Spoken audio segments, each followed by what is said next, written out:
Guys, na-features ko ito nung nakaraang vlog ko. Nangalaglag na yung ano niya, yung mga bunga, tapos walang ano, pati yung dahon. Ayan, dumami na naman po yung ano niya, yung bunga niya ngayon.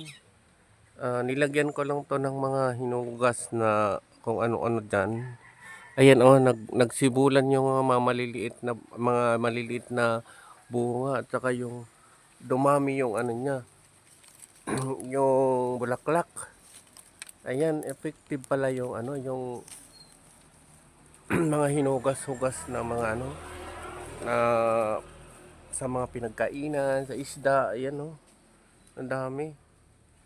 Ayan, halos lahat meron na siya. Dapat didiligan lang siya ng mga hinugas. Ayan oh, parang nabuhay ulit siya. Ayan oh, dumami na yung ano, yung bulaklak at saka yung bungang maliliit. Ayan, yung mga malalaki kinukuha ko na. Hindi sa taas oh, dami na.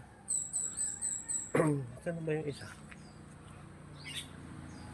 Yan. Tapos ano, mga bagong ano niya, bagong dahon.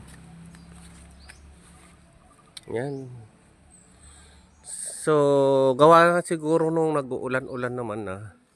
Kaya ayun, nagsibulan lahat ng mga ano, mga bunga. Tapos andyan pa rin yung mga pinagkainan ng mga uod. Ayan oh. Yan, meron pa siyang bulaklak na nabubuo. Ayan oh. Hmm. May ano pa.